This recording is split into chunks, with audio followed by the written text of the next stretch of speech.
오늘 우리가 묵상하는 열왕기하 10장 1절부터 17절까지는 굉장히 많은 사람들이 죽음을 당하게 되는 부분입니다.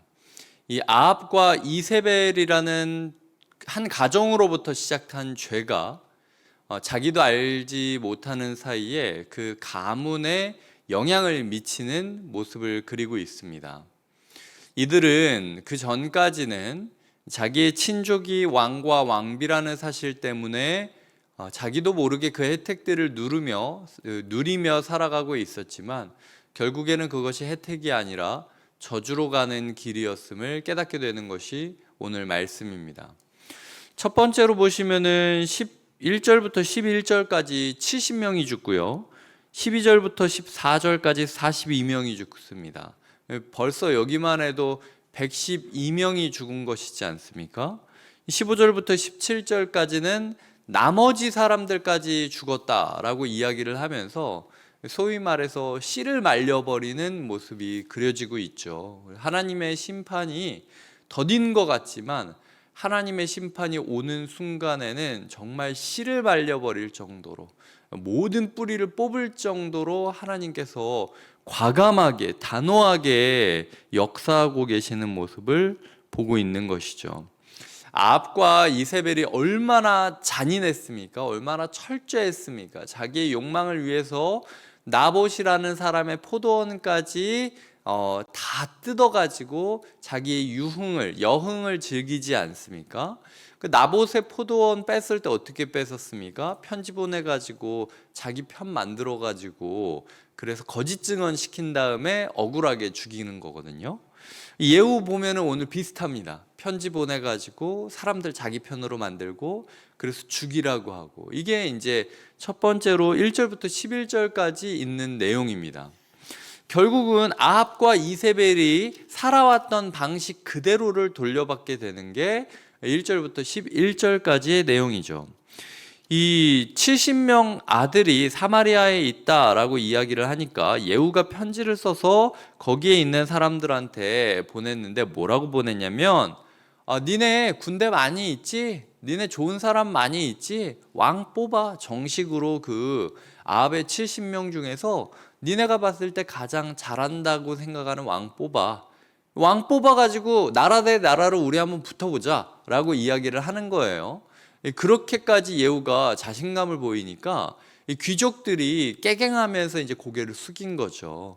그럼 어떻게 하면 되냐? 다 죽여라 라고 이야기를 해서 70명의 사람들을 다 죽이는 모습을 그리고 있습니다. 그래서 10절에 보면 그런즉 이제 너희는 알라 곧 여호와께서 아합의 집에 대하여 하신 말씀은 하나도 땅에 떨어지지 아니하리라. 여호와께서 그의 종 엘리야를 통하여 하신 말씀을 이제 이루셨도다 하니라 라고 이야기를 하고 있는 겁니다. 예후는 자신을 세운 것이 하나님이라는 것을 알고 있었어요. 그리고 하나님이 자신에게 바라는 모습은 그 말씀을 이루기 위해서였다라는 것을 알고 있는 것이죠. 그래서 자신이 할 수 있는 최선의 길을 위하여 달려가고 있는 모습을 그리고 있는 것입니다. 근데 마침 그것이 아합과 이세벨이 살아왔던 삶의 방식과 매우 유사한 방식이었던 거죠. 어쩌면 하나님이 아합과 이세벨에게 요구하셨던 모습이 이런 모습이었을 수도 있습니다. 하나님을 대적하는 자들을 그들이 가지고 있는 과감성과 집요함으로 끝까지 추적하면서 뿌리를 뽑기를 바라셨던 것일 수 있다라는 거죠. 그 모습이 예후를 통해 드러나는 모습을 그리고 있는 것이죠. 12절부터 14절까지 보면 이렇게 지금 사태가 심각한데 42명의 아하시아의 형제들은 어떻게 지내고 있었느냐? 자신들은 직계가 아니기 때문에 괜찮을 거라고 생각했던 거예요. 예후가 지금 양털 깎는 곳으로 가다가 우연히 이 사람들을 만나죠. 그래서 물어봅니다. 당신들이 누구냐라고 물어보니까 우리는 아하시아의 형제예요라고 천진난만하게 말하고 있는 것. 나는 아니겠지. 나는 심판 안 받겠지. 나한테까지 설마 그럴까? 나는 제법 좀 멀리 떨어져 있잖아. 예후가 누구인지를 묻지도 않고 지금 사람들이 막 죽고 있는데 자기의 목숨까지 위협을 당한다라고 생각을 했으면 너는 누구냐? 라고 묻던가 아니면은 우리는 뭐 이러이러한 이유로 도망치는 길이다 라고 이야기를 했어야 돼요. 근데 오늘 제가 봤을 때는 너무 태연하게 우리는 아시아의 형제인데 왕제들과 태후의 아들들에게 문안하려고 내려간다 라고 얘기를 하면서 정말 천진난만하게 시대 파악을 못하고 얘기하고 있는 모습을 그리고 있다라는 거죠. 그래서 첫 번째로 1절부터 11절까지 성경이 그리고 있는 것은 아합과 이세벨이 했던 그 방식 그대로 돌려받게 되었다. 그렇기 때문에 어쩌면 한편으로 아합과 이세벨에게 하나님이 요구하셨던 삶의 모습이 바로 이것일 수도 있다라는 것을 보여주고 있다. 이제 이루셨도다 라는 말씀을 이루기를 원하셨는데 아합과 이세벨은 자기의 욕망을 이루기에 급급했다라는 이야기였다면, 두 번째 문제는 우리의 삶 가운데 있어서 나는 아니겠지, 나는 그래도 심판과는 조금 멀지, 내가 아합의 가문이기는 하지만 아합의 피가 섞여 있기는 하지만 그래도 뭐 이 정도면 괜찮지 않을까라는 마음으로 너무 순수하게 너무 천진난만하게 살아가고 있는 분들에 대한 하나님의 경고인 거예요.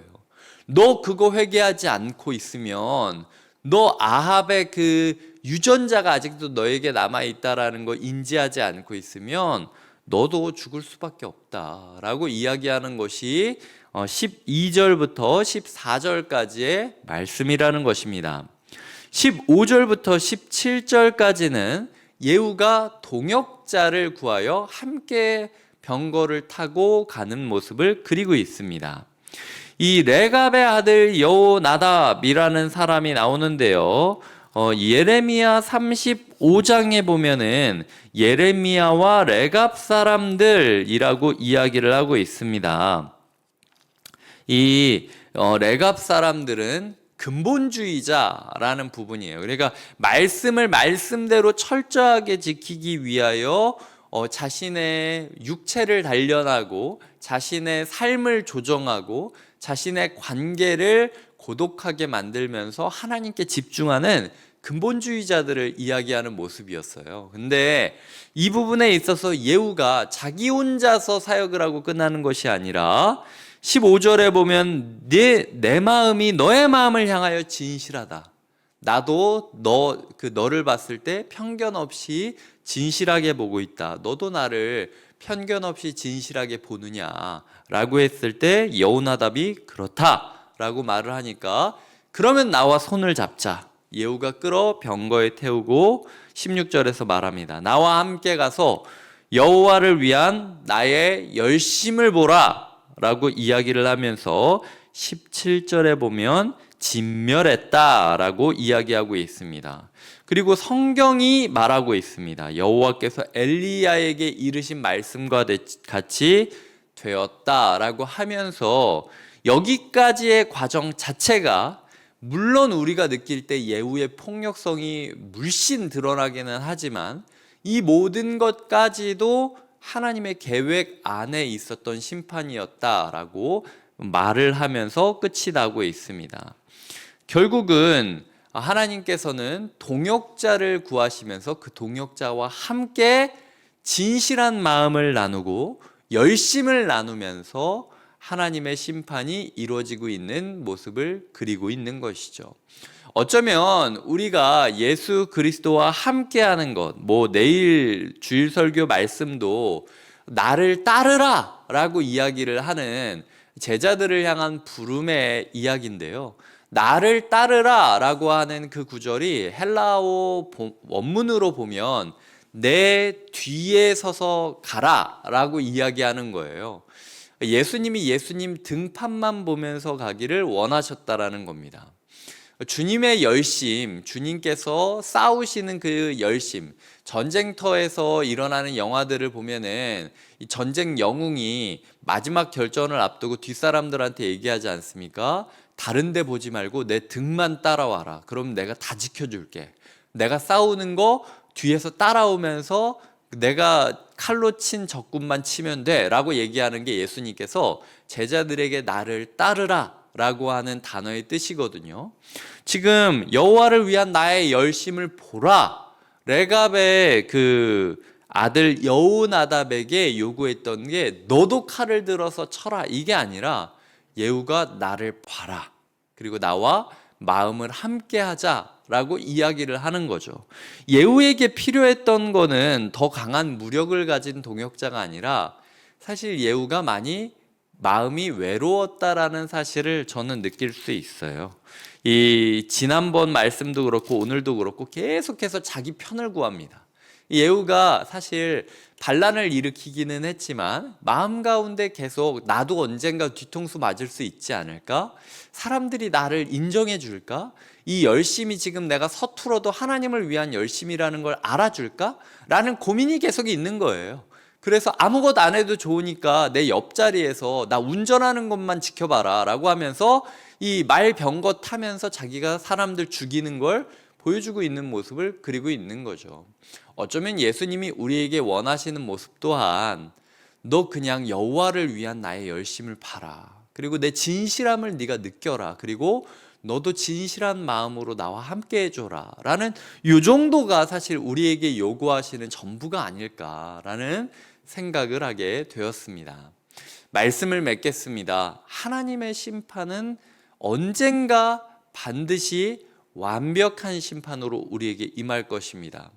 그런 부분에 있어서 내가 여태까지 지었던 삶의 모습을 그대로 돌려받게 될 것이라는 사실을 기억하고 나뿐만 아니라 나와 관련된 모든 사람들이 이 심판대 위에 오를 것을 기억하면서 끝까지 회개해야 된다라는 거죠.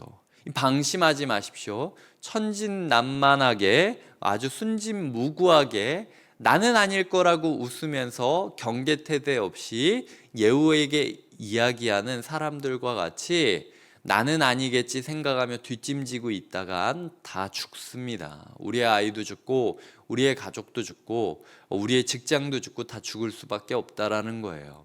이런 심판대 위에서 우리에게 요구하시는 모습이 무엇인가? 마음이 통하기를 원하신다라는 겁니다. 그리고 여호와의 열심이 어떻게 이 일을 이루시는지 함께 보기를 원하고 계시다라는 겁니다. 모든 것이 말씀을 따라 이루어질 것이고 말씀이 성취될 것입니다. 이 마음으로 우리가 하나님의 심판을 주의하며 준비하는 하루가 되시길, 그리고 하나님의 심판을 갈망하며 간구하는 하루가 되시길 주님의 이름으로 부탁드립니다. 기도하시겠습니다. 하나님 아버지, 오늘 하나님의 심판이 이루어지는 것을 봅니다. 정말로 씨를 말릴 정도로 철저하게 진행되는 하나님의 심판을 보면서 어떤 일이 있더라도 하나님의 심판만큼은 피해야겠다라는 마음을 먹게 됩니다. 주님, 우리가 한 삶의 방식대로 그대로 돌려받게 될 것을 기억하며 하나님, 우리가 회개하며 하나님의 말씀에 집중하게 하여 주시고 순진무구하게 나는 아니겠지 생각을 하면서 이 시절을 허비하지도 않게 하여 주시며 오직 여호와의 심판이 어떻게 이루어지는지 마음을 통하며 함께 같은 편이 되어 그 곁에서 여호와의 열심이 이루어지는 것을 보며 격려하는 자들이 되게 하여 주시옵소서. 우리의 삶을 통하여 반드시 하나님께서 내뱉으셨던 말씀들이 이제 이루셨도다 라고 고백할 수 있게 되기를 바라며 예수님의 이름으로 기도드립니다. 아멘.